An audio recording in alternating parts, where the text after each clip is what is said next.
আসসালামু আলাইকুম, শুভ সন্ধ্যা। পবিত্র ঈদ উল ফিতর উপলক্ষে আরিয়ল টিভির বিশেষ আয়োজন সমাজকর্মী ও সংগঠকদের ভাবনা অনুষ্ঠানে আজকের অতিথি অ্যাডভোকেট জাহাঙ্গীর আলম। আপনাকে আন্তরিক ধন্যবাদ এবং অভিনন্দন। আশা করি আপনি ভালো আছেন। আপনি একজন আইনজীবী এবং একজন সাংবাদিক। আপনার কাছে আজকে আমরা জানব সাংবাদিকতা এবং সমাজের বিভিন্ন দিক সম্পর্কে। আজকে মহান স্বাধীনতা দিবস উপলক্ষে জানবো আপনার কাছ থেকে এই স্বাধীনতা দিবসের তাৎপর্য, মুক্তিযোদ্ধাদের ভূমিকা। ধন্যবাদ। আমি ধন্যবাদ জানাই আইওএল টিভি কর্তৃপক্ষকে তাদের এত সুন্দর আয়োজনে আমাকে আমন্ত্রণ জানানোর জন্য। আজ মহান স্বাধীনতা দিবস। ৫৫ বছর আগে ১৯৭১ সালে এই দিনে পাকিস্তান হানাদার বাহিনীর বিরুদ্ধে আমাদের দেশের মুক্তিকামী মানুষ মুক্তি সংগ্রামে ঝাঁপিয়ে পড়েছিলেন। সেদিনকার যারা মুক্তিযোদ্ধা তারা অবশ্যই সম্মানিত ব্যক্তি। আমার জন্ম ৮০ দশকে, তাদের নিয়ে বলার মতো ভাষা আমার নেই। তাদের ব্যাপারে বলতে গেলে আমার বুক কেঁপে ওঠে। তাদের জন্য আজ আমরা স্বাধীন। আমরা স্বাধীনতার যুদ্ধ হয়তো দেখিনি, কিন্তু ইদানিংকালে আমরা পৃথিবীর বিভিন্ন দেশে যখন যুদ্ধ লাগে এবং তা আমরা টিভি বা বিভিন্ন মিডিয়ার মাধ্যমে দেখি যে সেখানকার শিশুদের হাহাকার, মানুষের বেঁচে থাকার আকুতি, তা দেখে আমরা বুঝতে পারি যে এই দেশ কি পরাধীন ছিল। মূলত 1947 সালে দেশ বিভক্তির পর ভারত এবং পাকিস্তান দুটি আলাদা রাজ্য হয়, দুটি আলাদা দেশ হয়। তো আমরা ছিলাম পূর্ব পাকিস্তানের অন্তর্ভুক্ত, আরেকটা অংশ পশ্চিম পাকিস্তানের অন্তর্ভুক্ত। এই দুইটা দেশ নিয়ে একটি দেশ ছিল। তো আমরা যারা পূর্ব পাকিস্তানে ছিলাম আমরা সবসময় বৈষম্য শিখেছিলাম। সেই 71-এ একবার বৈষম্য হয়েছে, আমরা আবার দেখেছি 2024-এ একটা বৈষম্য। তার মানে কি, আমরা এই দীর্ঘ 54 বছরে এই বৈষম্য থেকে আমরা বের হতে পারিনি। এই যারা মুক্তিযুদ্ধ করেছে তারা, আমরা বিগত সরকার যে আওয়ামী লীগ সরকার ছিল তখন তাদের 10 বছরে আমরা দেখছি সেই সময় প্রায় 35টি ঘটনায় 59 জন মুক্তিযোদ্ধা আহত হয়েছেন এবং একজন মুক্তিযোদ্ধা নিহত হয়েছেন। আর গত ইউনূস সরকার আমলে 1.5 বছরে সে সময় 25টি ঘটনায় 14 জন মুক্তিযোদ্ধা আহত হয়েছেন এবং 2 জন মুক্তিযোদ্ধা নিহত হয়েছে। তো যারা আমাদেরকে এত বড় একটি অর্জন এনে দিল, তাদের কারণে আমরা একটা স্বাধীন দেশ পেলাম, তাদের এই ধরনের অপমান অবশ্যই আমি ব্যথিত।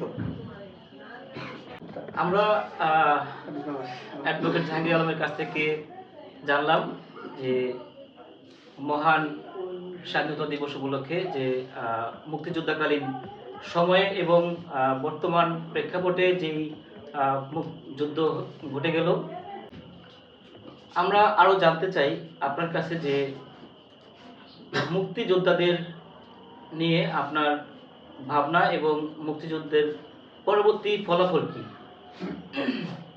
এই যে আমাদের মুক্তিযোদ্ধা, তারা এই জাতির শ্রেষ্ঠ সন্তান। তাদের যেভাবে অপমান করা হয়েছে তা অতীতে এত ঘটনা ঘটেনি। তাদের এই ঘটনায় আমরা দুঃখিত, স্তব্ধ এবং অপমানিত। আমরা এই যে নতুন প্রজন্ম আছি, আমরা তাদের সম্মান, তাদের সুস্বাস্থ্য এবং যে সকল মুক্তিযোদ্ধা মারা গেছেন তাদের রুহের মাগফিরাত কামনা করি। আর পরবর্তীতে যাতে এই ধরনের ন্যাক্কারজনক ঘটনা না ঘটে, আমরা এই বর্তমান সমাজের যারা প্রতিনিধি আছে, যারা যুব সমাজ আছে, তাদের কাছে নিবেদন করি। আপনি একজন সংবাদকর্মী এবং আপনি একজন আইনজীবী। আপনার কাছ থেকে জানতে চাই আমরা যে আসলে একজন সংবাদকর্মী হওয়ার পিছনে কি কি যোগ্যতা থাকা জরুরি এবং সেই সংবাদকর্মীকে কোন মেথড অনুযায়ী কিভাবে তার কর্ম পরিচালনা করা উচিত। আসলে আমরা এখন সমাজে চারদিকে তাকালে দেখতে পাই যে অসংখ্য গণমাধ্যম কর্মী সরাসরি, যে আমরা কোনো শিক্ষাগত যোগ্যতার কোনো বিচার দেখি না। যেখানে দেখা যায় যে একজন অষ্টম শ্রেণী পাস, একজন 5 পাস, এবং যার ভিতরে লেখার কোনো যোগ্যতা নাই, তারাও আজকে সাংবাদিক বনে যাচ্ছে। অনেককে দেখা যায় যে আহ, সে ঠিকমতো বাংলা পড়াটাও করতে পারে না, তারাও আজকে সাংবাদিক। আসলে এই সাংবাদিকতার পিছনে মূল রহস্যটা কি?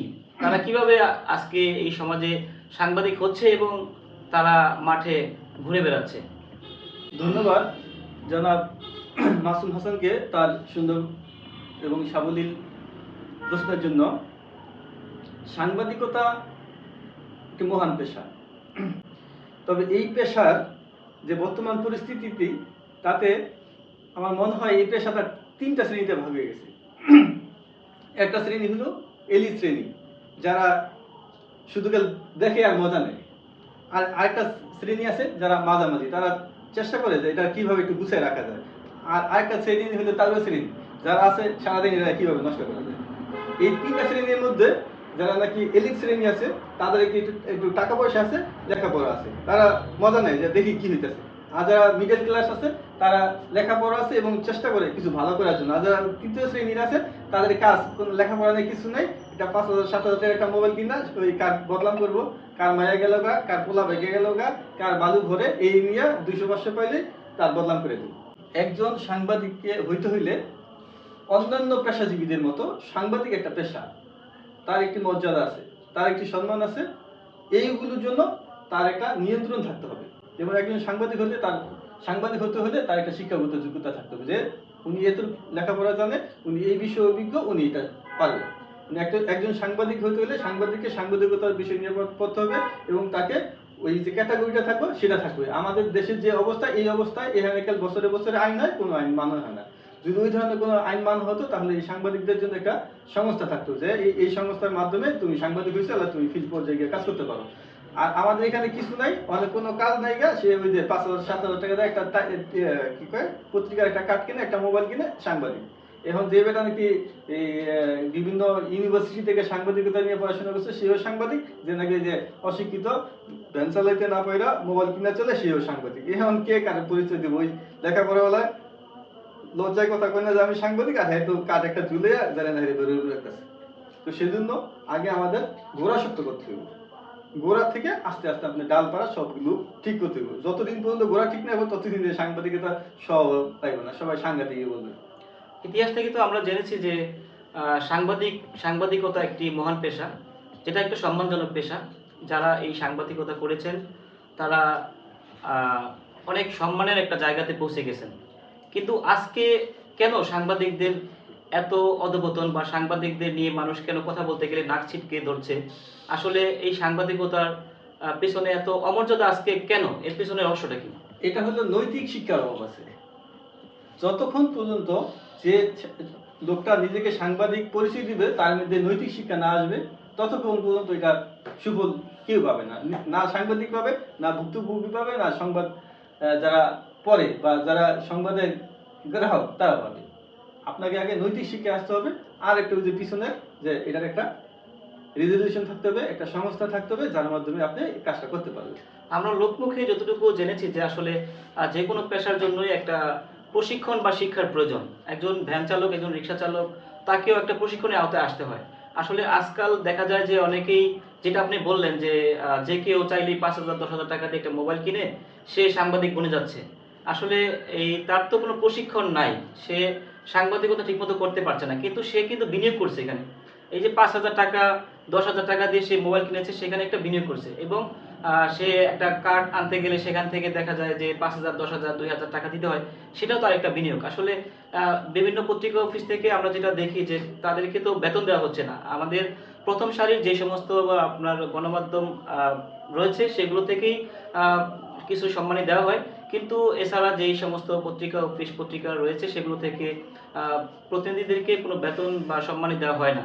আর সেক্ষেত্রে তারা আসলে কিভাবে চলে, এবং তাদের যাতায়াত খরচ, তারা যে মাঠে চষে বেড়াচ্ছে, বিভিন্ন সময় দিচ্ছে, তারা তাদের যে এই খরচটা তারা আসলে কিভাবে উঠে আনে? এটা হলো গোড়ায় ভেজাল। যে যে যে লোক পত্রিকা বাই করে, তার মধ্যে ভেজাল আছে। অনেক পত্রিকা সম্পাদক দেখবেন যে ওনার শিক্ষাগত যোগ্যতা নাই, কিন্তু উনি কিভাবে যেন সম্পাদক হয়ে যায়, পরে কাজ বিক্রি ব্যবসা করে। ওনার পেশাই হলে কাঠ বিক্রি ব্যবসা করা, এবং এই যারা যারা কিনে নেয় তারাও ব্যবসা করে। ব্যবসা গোড়া থেকে চলে, মাঝখানে চলে, শেষ পর্যন্ত চলে। আর এগুলি সকল কিছু ভুক্তভোগী হলো সাধারণ জনগণ। তার মানে বলতে চাচ্ছেন যে যেই মন্ত্রণালয় রয়েছে সেই মন্ত্রণালয় থেকেই আসলে যাচাই বাছাই ছাড়াই মানুষদেরকে এই গণমাধ্যমের স্বীকৃতি দেওয়া হচ্ছে, তাদেরকে নিবন্ধন দেওয়া হচ্ছে, যার কারণে অযোগ্য লোকরা এই গণমাধ্যমে আসার সুযোগ পাচ্ছে। সুযোগ আছে। আমরা জানি যে ইতিহাস থেকে যেটা আমরা জেনেছি এবং আমরাও লেখাপড়া করেছি, আমরা একটা সময় দেখেছি যে শিক্ষকদেরকে বাবার মতোই সম্মান করা হতো। আমরাও যেটা করেছি, এর আগে যারা ছিল তারাও সেই সম্মানটা করত। কিন্তু এখন এই যে শিক্ষকতা, এটা একটা সম্মানের পেশা, সাংবাদিকতা এটা একটা সম্মানের পেশা।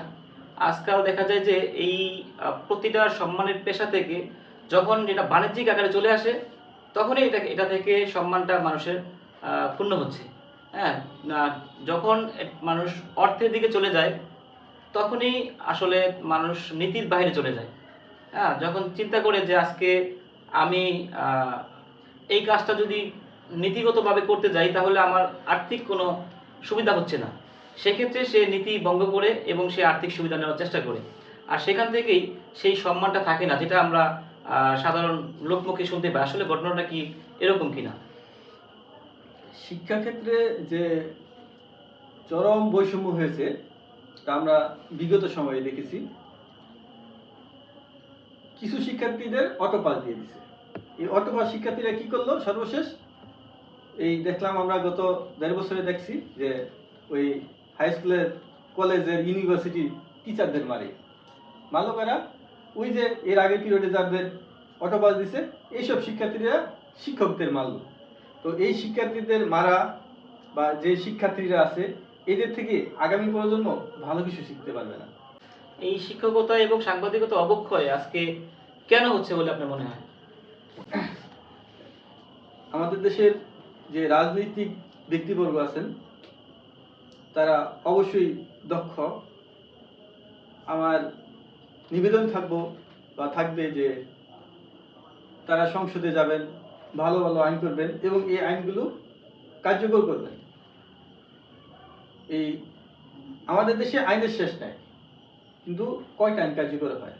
কোন একটা অপরাধ হইলেই তখন আইনটা বাইরে যে এটা এই অপরাধের।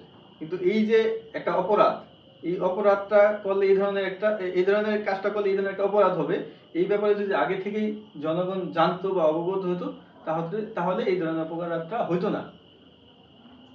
সেজন্য আগে থেকেই প্রস্তুতি নিতে হবে যে কিভাবে এটা সমাধান করা যায়। আজকের অনুষ্ঠানের একেবারেই শেষ পর্যায়ে চলে এসেছি আমরা। আজকে আপনি আমাদের এই অনুষ্ঠানে আসতে পেরে আসলে আপনার কাছে অনুভূতিটা কি? আপনার কাছে আজকের এই ব্যতিক্রমী উদ্যোগটা কেমন লাগলো? সেটা একটু আপনার মতামত ব্যক্ত করবেন।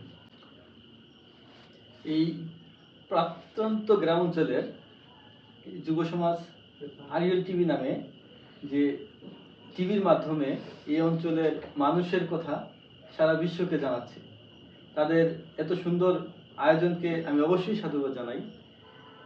এই টিভির সাথে যারা জড়িত আছেন তাদের উত্তরোত্তর সমৃদ্ধি কামনা করছি।